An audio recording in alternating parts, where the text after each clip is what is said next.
Olá a todos, sejam muito bem-vindos ao nosso podcast. O nosso objetivo hoje é mergulhar no universo do empreendedorismo jurídico, explorando a gestão e os desafios para a construção de uma identidade jurídica. Queremos entender como é possível unir a prática da advocacia com uma visão estratégica de negócio. Exatamente. E hoje, para brilhantar essa conversa, temos a honra de receber aqui conosco na Univisa, doutora Flávia Cavalcante. Doutora, é um imenso prazer tê-la aqui conosco. E para começarmos, eu gostaria que a senhora falasse um pouco como foi sua trajetória, sua formação acadêmica, o que é que a senhora mais se recorda dessa época. Eu que agradeço o convite de estar aqui. É importantíssimo a gente bater esse papo aqui, até mesmo para os estudantes de direito que ainda não decidiram, né, qual é o tipo de carreira jurídica que vão seguir, conseguir se nortearem melhor. E quando eu comecei a minha trajetória, eu já comecei ela trabalhando. Eu, desde a faculdade, já trabalhava durante todo o período de trabalho e estudava à noite. Então, ela foi uma trajetória, assim, bem corrida, de verdade. Porque eu largava do trabalho de 5 horas da tarde e estudava de 7 às 10. No caso, a senhora não chegou a estagiar. Não cheguei a estagiar, em momento nenhum. Mas olha, eu fiz um estágio que eu acredito hoje que foi melhor do que se eu estivesse num estágio jurídico de fato, que foi o estágio da vida real. Eu trabalhei de fato no comércio, trabalhei com demandas que se tornam demandas jurídicas, né? Que hoje a gente está muito acostumado a ver o advogado somente ali na linha de frente quando já existe um litígio, quando já existe uma briga, quando já existe algo que já está mais sério. Desde muito pequena, eu sabia que eu queria empreender. Eu não sabia como, né? A gente não sabe ainda como, mas eu sabia que eu queria empreender. E durante o meu tempo de faculdade, aconteceu que eu não tive o tempo de estagiar. Gostaria muito de ter tido. Mas hoje é que eu vejo que esse estágio da vida real que eu chamo, ele fez muita diferença. Porque quando eu me formei, eu percebi o seguinte: depois de formada, eu não era nada além de advogada. Então, eu precisava saber como negociar, eu precisava saber como trabalhar, eu precisava saber como vender, como fechar contratos. E ali foi onde eu percebi a diferença de ter feito o estágio da vida real. A senhora já chegou a montar seu escritório assim que se formou? Ou teve alguma dificuldade inicial para fazer essa montagem do seu escritório? Então, logo nos primeiros meses que eu me formei, eu continuei trabalhando. Mas aí eu trabalhava normalmente, no dia a dia, e nas horas extras é que eu fazia alguns processos. E tudo começou assim muito de pouquinho. E aí, com muita organização desde o início, algo que eu prezo muito até hoje. E também sempre dando um passo de cada vez, foi que eu coloquei meu primeiro escritório. E aí, meu primeiro escritório foi em sociedade, com 2 amigas minhas, 2 advogadas também, extremamente competentes. Mas, naquela época, eu ainda não tinha uma solidez de sair de vez de um trabalho para ficar somente me dedicando à advocacia. E aí, logo depois de uns 6 meses de escritório montado, todo o investimento que eu nem tinha, aí a gente não conseguiu manter o escritório. E aí eu voltei às origens de atender normalmente no porta a porta. E aí eu ainda passei cerca de 1 ano, aproximadamente, atendendo nas casas de quem me chamava, marcava com uma cafeteria, sabe aquela cafeteria ali do bistrô? Sei. Atendia muito ali. Então eu marcava ali com o cliente já numa hora que fosse específica, eu morava ali perto também, marcava com o cliente numa hora que estava específica e já chegava dizendo que eu estava aqui já. Hoje, graças a Deus, aqui na OAB de Vitória, a gente conta com um escritório parceiro, que é um ambiente totalmente assim, repaginado, um ambiente totalmente ideal. Organizado, de fato, para esse tipo de advocacia, quando a gente ainda não tem um escritório. E, consequentemente, foi assim que eu comecei a fazer. Até que eu peguei o meu primeiro escritório, que era uma salinha bem pequenininha. Meu marido fala sempre isso, onde eu tinha que pedir para o cliente levantar para eu abrir a porta. E eu tinha suas dificuldades. Eu tinha que sentar de novo para fechar a porta. Que era realmente uma salinha bem pequena. Hoje o meu escritório continua lá, mas a gente conseguiu fazer uma ampliação bastante relevante, mas essa salinha ela continua lá, sendo repaginada. Apesar das dificuldades, a senhora conseguiu novamente estruturar o escritório, né? Isso, depois de algum tempo. Doutora, com o crescimento do seu escritório, você precisou adotar novas formas de organização e gestão. A tecnologia teve algum papel nesse processo? Com certeza, a tecnologia sempre tem um papel aí fundamental, ainda mais quando a gente fala de gestão, né? E o papel da tecnologia na gestão do meu escritório, ele foi exatamente na parte do Instagram, na parte de fazer um escritório online, na parte de mostrar o meu dia a dia. Eu acho que a tecnologia me ajudou muito com isso, até porque eu fui a primeira advogada em Vitória a fazer conteúdo online. Então, isso meio que furou a bolha naquela época.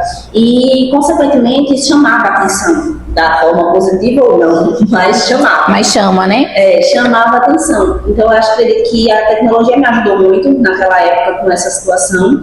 E hoje me ajuda muito com a gestão de todos os processos.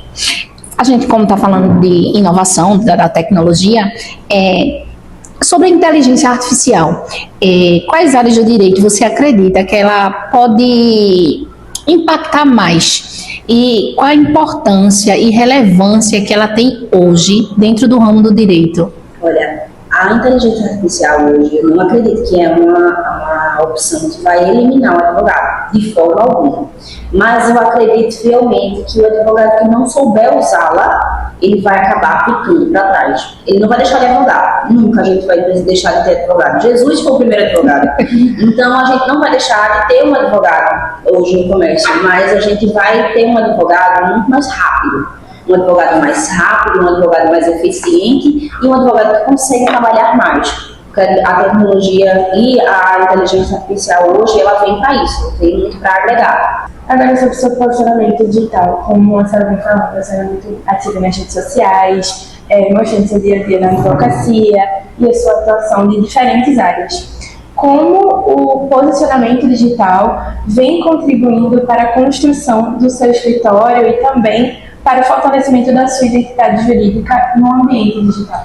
Então, eu acredito que hoje eu tenha uma identidade jurídica bem firmada sobre o que eu pretendo passar na internet. Mas isso não foi assim, né? A gente comete diversos erros, a gente faz diversos comentários, diversos posts que podem não agregar, mas isso realmente é uma construção. E falando sobre o crescimento do escritório, eu devo muito ao que a tecnologia me ajudou. Eu devo muito ao que eu consegui angariar com isso, até porque eu não tenho pai nem mãe de advogado, tio nem tia advogado, então eu não tinha um padrinho, como a gente chama, né? Isso. Eu não tinha um padrinho para me dizer assim, olha, vai por esse caminho ou faz esse tipo de processo que vai ser melhor. Realmente foi uma situação que foi ocorrendo ao longo do tempo e quando a gente começa, assim como eu também faço hoje, quando a gente começa precisando fazer muitos tipos de processo diferentes. Então eu praticamente estudava e falava na internet o que eu tinha estudado. Estudava, falava na internet o que eu tinha estudado. E consequentemente com o andar do processo, né, porque a gente sabe que o processo ele tem uma certa demora. Com o andar do processo eu ia mostrando aqueles resultados. Então eu falava no início, vou começar a fazer tal processo e esse processo vai ser assim, vai ser assado. Depois eu dizia, olha, lembra daquele processo? Como se eu estivesse realmente conversando com uma amiga e dizendo, olha, lembra daquele processo? Eu consegui fazer tal coisa naquele processo. E aí, ao longo do tempo, as pessoas iam começando a acompanhar. Como desde quando eu comecei até hoje, eu faço a história do dia, que eu conto o caso que a pessoa veio do escritório e me disse. Isso. Hoje as histórias do dia, elas são mais trabalhadas ao longo do tempo para que também a gente identifique, né? As pessoas que estão indo no escritório. Mas as histórias do dia aconteciam originalmente no mesmo dia. Eu atendia um cliente de tarde eu falava sobre aquele cliente que tinha atendido. E assim, sucessivamente, isso aconteceu até hoje. Antigamente, quando os alunos se formavam, passavam na ordem, né? Porque a gente fala a ordem, todo mundo tem pavor. Ah, meu Deus, é um medo. Realmente, a gente que é estudante de direito, a gente não sabe o que é que aguarda a gente lá na frente. Quando se fazia essa formação ia como bate-boca, imprimia aqueles cartãozinhos, saía distribuindo, como a senhora mesmo disse, fazia aquele famoso porta a porta.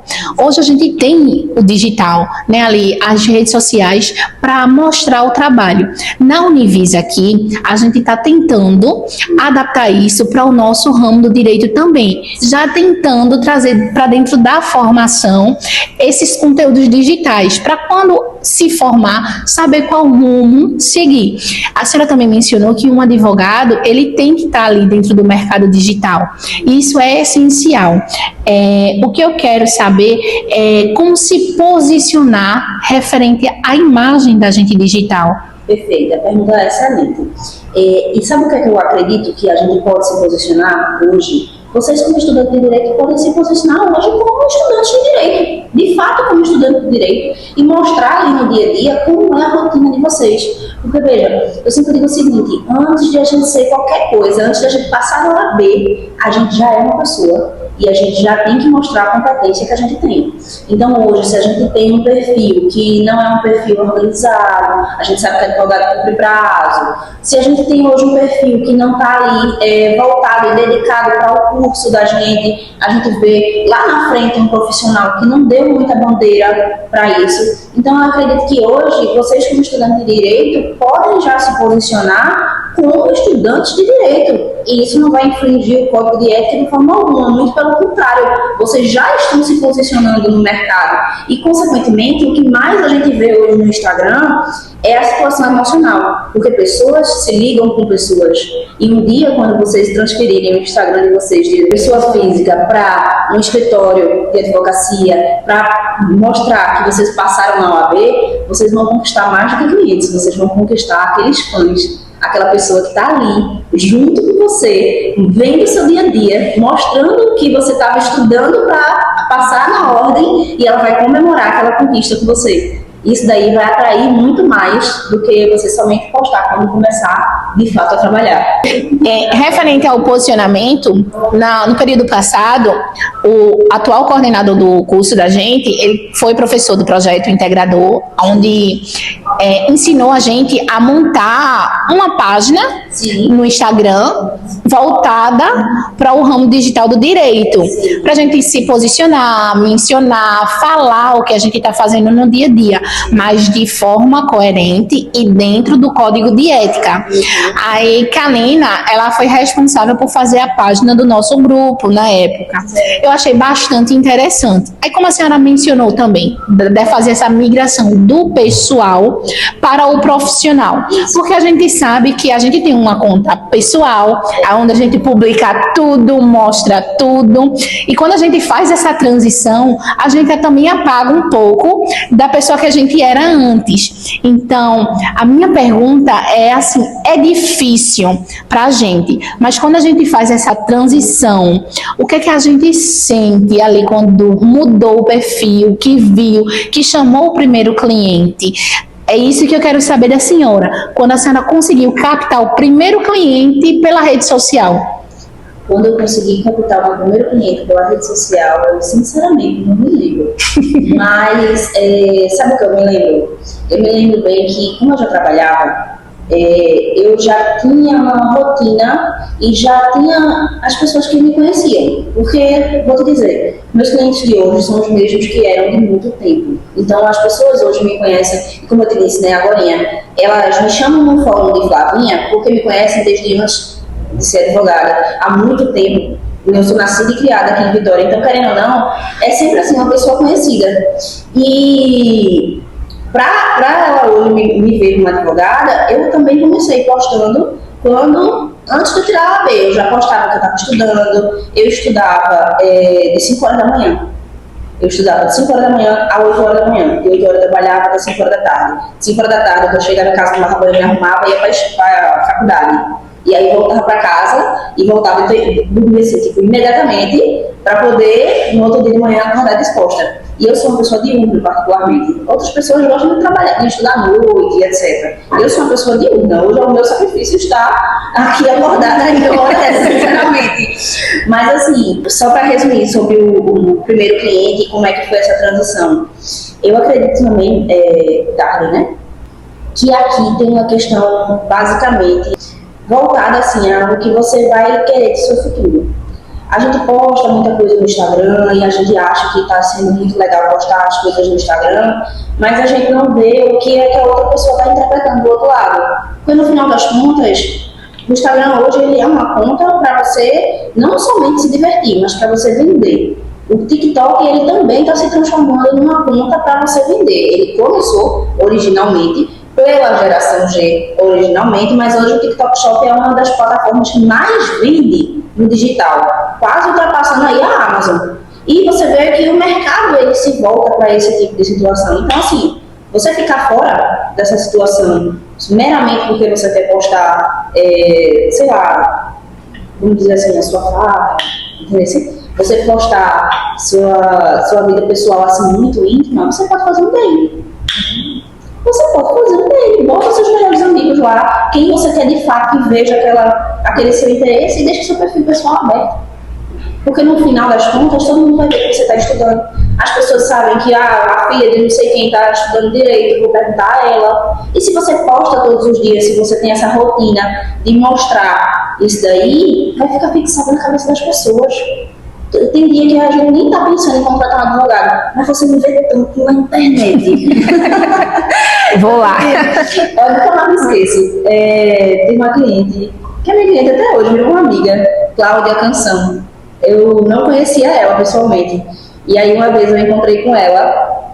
Aí ela disse assim, menina, eu te vejo tanto que eu queria ter um problema para te contratar. Volta de praga, na mesma semana. Ela arrumou. Na mesma semana, eu nunca tinha visto ela pessoalmente, mas ela me seguia no Instagram e, consequentemente, ela já me acompanhava. Aí foi quando ela disse, queria ter um problema para poder te ver. Mas nem todo problema é problema. Às vezes alguns são soluções, né? Exatamente, às vezes algumas são soluções. E aí ela disse assim, eu queria ter um problema para poder te contratar.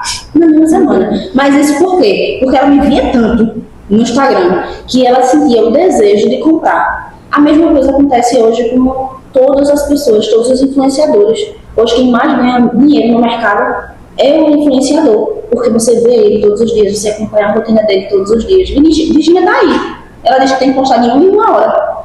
É pra você não esquecer dela. Quando a senhora falou que trabalhou, eu vi um pouco na sua rede social que a senhora trabalhou mexendo com finanças na época que estudava.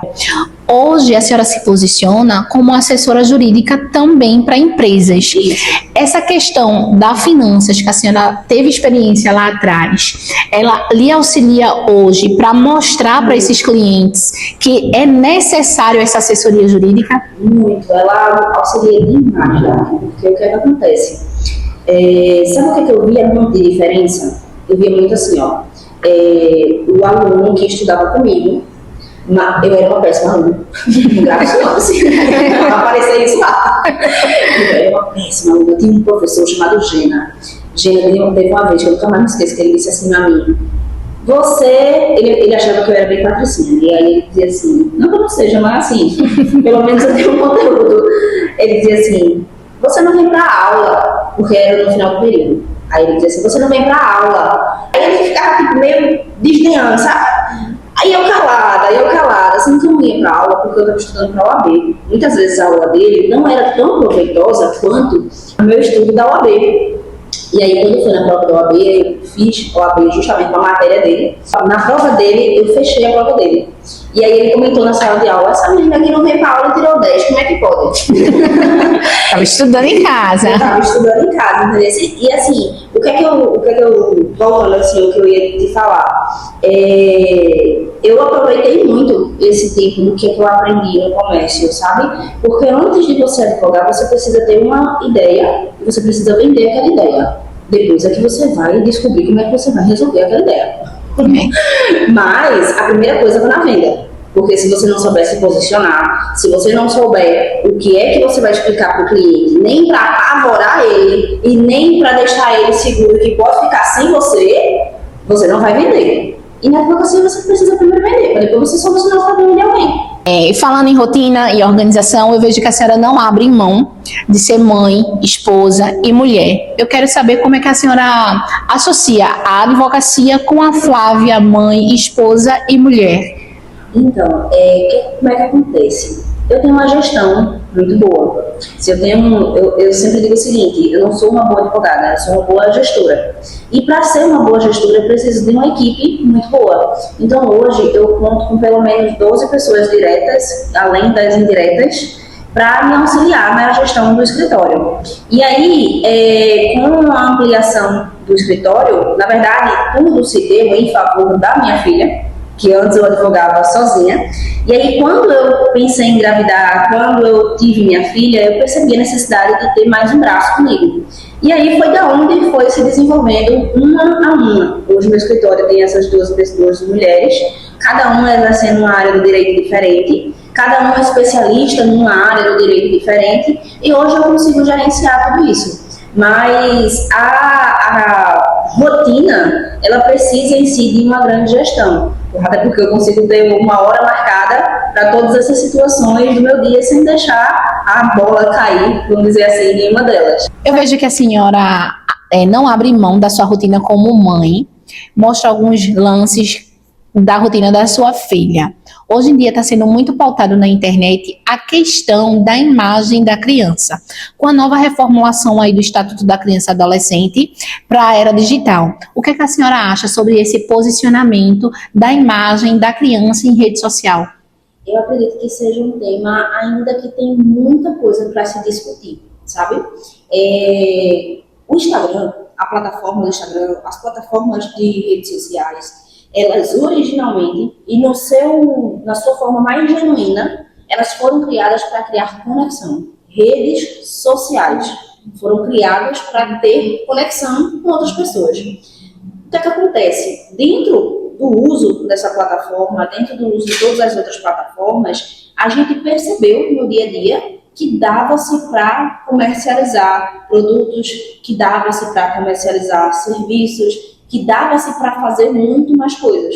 Mas originalmente ela foi criada somente para criar conexões. Uma das primeiras foi ali aquele Facebook, que tem até aquele filme que ele mostra que o cara é um cara bem interativo, um cara bem reservado, que ele criou para poder falar com a namorada dele. Então, assim, você vê ali, de forma muito genuína, que as plataformas foram criadas com esse intuito. E quando a gente acaba misturando o uso dessa plataforma, acaba gerando realmente um perigo muito grande para as crianças. Como hoje a gente tem aí aquela lei FELCA, que foi já um princípio para essa alteração no Código, no Estatuto da Criança e do Adolescente, e essa de hoje, do Estatuto do Adolescente, que fala sobre a comercialização da imagem da criança, né? Essa lei ela ainda vai precisar ser bastante trabalhada e bastante discutida também judicialmente, até para a gente poder criar massa, até para a gente poder criar uma jurisprudência que de fato seja útil a demonstrar o quê? Que ela foi criada justamente para que a gente não usufrua do direito da criança e não simplesmente para a gente mostrar a rotina do dia a dia. Minha filha, particularmente, eu sempre mostro um lance ou outro da rotina dela, que eu levo ela na escola, que no final de semana ela gosta de brincar na rua, que ela gosta de andar de bicicleta. Mas veja, existe uma grande diferença entre hoje eu mostrar o meu dia a dia, que é o que eu faço originalmente no Instagram, antes de vender qualquer coisa, e existe aquela diferença de uma mãe, de uma criança, de um youtuber que está ali comercializando o entretenimento, né? Uma das formas hoje de a gente ter um engajamento é justamente esse entretenimento. E na hora que você leva uma criança a ser forçada a gerar entretenimento, a ser forçada a levar um entretenimento que muitas vezes pode deixar ela com vergonha, muitas vezes a gente vê diversos tipos de canais no YouTube que tem um conteúdo vexatório para criança. Se fosse a minha filha ali, eu não ia gostar. Mas ela propõe aquilo dali justamente para o quê? Para entreter e, consequentemente, converter leads, consequentemente, angariar novos seguidores, consequentemente, angariar um valor que venha do YouTube, né? Essa é a rota do influenciador, principalmente no YouTube. Então, quando a gente vem para esse viés comercial, essa lei foi muito boa, foi um pontapé inicial assim, inovador. mas ela ainda vai precisar ser muito trabalhada para a gente, de fato, conseguir distinguir. Até porque você vai precisar acompanhar muito a vida de uma influenciadora, a ponto de você conseguir distinguir nitidamente se ela está comercializando a vida dos filhos, comercializando a exposição dos filhos, ou se ela está somente mostrando a vida pessoal dela. A senhora acha que a tecnologia ajudou nesse papel de gestão? Com certeza a tecnologia me ajudou bastante na gestão, sabe? Até porque hoje, lá no escritório, a gente tem processos de todo o Brasil.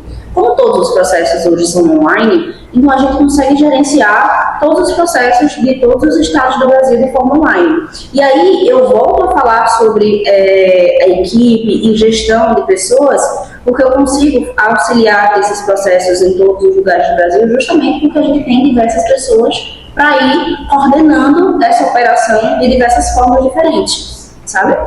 Então, como eu falei no começo, eu comecei a seguir a senhora através dela e eu vi esse novo formato da senhora que é muito cativante, esse reality show da democracia, que a senhora mesmo falou, e eu queria dizer como ele está sendo benéfico para a sua imagem. Eu queria saber como ele está ajudando no crescimento da senhora, Carolina. Então, a ideia do reality show, ela veio justamente para a gente furar a bolha, né? Porque muitas vezes a gente tem estudantes de direito como vocês, a gente tem, assim, outros profissionais de outras áreas que detêm um certo afastamento, sabe, da área jurídica. Eles acreditam que o advogado só vem na hora do problema, acha assim, meu Deus, Deus me livre precisar de um advogado. Quem não escutou essa frase, né? Deus me livre precisar de um advogado. E eu sempre digo o seguinte: se Deus quiser, você precisará de um advogado, porque no dia que não precisar, é porque não tem jeito, né? Então, assim, a ideia da gente mostrar mais de perto a minha vida pessoal, interligada com a vida do escritório e toda a área jurídica, é justamente de poder aproximar tanto o meu cliente final, como estudantes de direito, profissionais de outras áreas, de conseguir entender como é que funciona a logística realmente de um escritório que detém várias áreas diferentes. Acredito eu em todas as áreas hoje. No caso, seu escritório não é só ali no ramo civil, tem outros advogados em outras áreas do direito. Isso, exatamente. Meu escritório hoje tem diversas advogadas em cada área diferente do direito, né?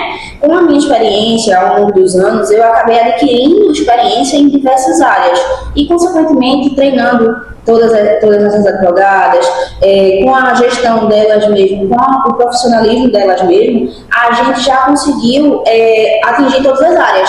Então, hoje, o cliente que chega no escritório, ele não sai mais, porque ele vai conseguir resolver todos os problemas da vida dele ali. E ali ele vira um cliente, ele vira um amigo, ele vira um parceiro. A gente muitas vezes indica aquele cliente que já sabe com quem ele trabalha e etc. Precisa daquele cliente em outro processo, ele também consegue ajudar com uma perícia, com uma prestação de serviço para um outro cliente. Então eu sempre digo o seguinte, que o escritório ele hoje foi feito não para gerenciar problemas, mas para evitá-los.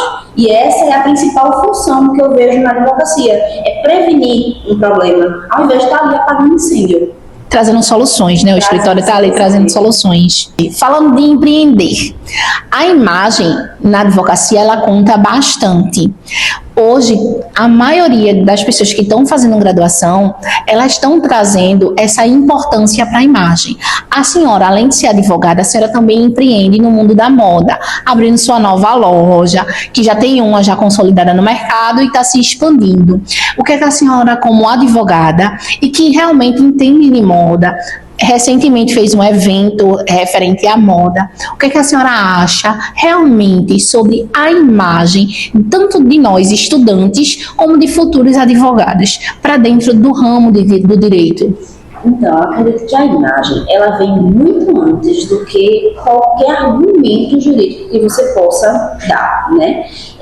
A forma como você se posiciona, até mesmo a forma como você vai ali sentar na cadeira, a forma como você vai se expressar, não só a imagem, vamos dizer assim, de roupa, não só a imagem do embelezamento, mas também o posicionamento que as roupas vão lhe trazer, ela vai vender muito mais fácil. A primeira coisa, eu sempre falo que no direito a primeira coisa é a venda. Então, o primeiro passo que você tem que dar é você saber vender. Doutora, dentro da advocacia a gente sabe que tem muitos desafios. Qual foi o maior que a senhora enfrentou e tentou solucionar de todas as formas e como conseguiu solucionar? Porque, claro, a senhora não solucionou. Então, vamos lá. Eu acredito que o desafio assim, que mais me atingiu no primeiro momento é lidar não somente com o processo, mas também com aqueles casos midiáticos. Aqueles casos que explodiram na internet, que explodiram em redes sociais, a gente já teve aí entrevista que precisa mudar para SBT e etc., para Record, Rede TV. E aí, lidar com a pressão também da mídia foi algo bastante desafiador no início. Até porque a gente não precisava lidar somente com o barulho do processo. E nem precisava lidar somente com a perturbação do cliente. Ainda vinha toda aquela mídia que muitas vezes podia ser pejorativa, como também foi benéfica em alguns casos, para a gente ter ali mais uma manobra. Era mais um engajamento que eu precisava conquistar do público para a gente conseguir se sair bem. E eu acredito que esse foi um passo a mais que eu consegui dar aí na advocacia. Vamos para o bate-bola, eu faço a pergunta e você responde a primeira coisa que vem à sua cabeça, certo? Direito. É necessário. Advogar é Uma paixão. empreender. É uma vocação. Um erro que te ensinou muito. É ajudar o cliente pela capa, digamos assim. Um hábito inegociável. A rotina. Uma inspiração. A inspiração que eu poderia te dizer hoje seria Jesus. Flávia para Flávia. Eu sempre acho que eu posso fazer melhor. Quero agradecer a todos que estiveram aqui conosco assistindo e dizer que empreender não é apenas sobre abrir um escritório, mas ser o próprio gestor da sua vida. Não importa a carreira que você escolha. Quero agradecer imensamente a convidada que topou participar desse podcast aqui conosco, a doutora Flávia, dizer que é um imenso prazer novamente tê-la aqui conosco. Eu que agradeço o convite à Univisa e ao projeto inovador na pessoa do Dr. João Gabriel.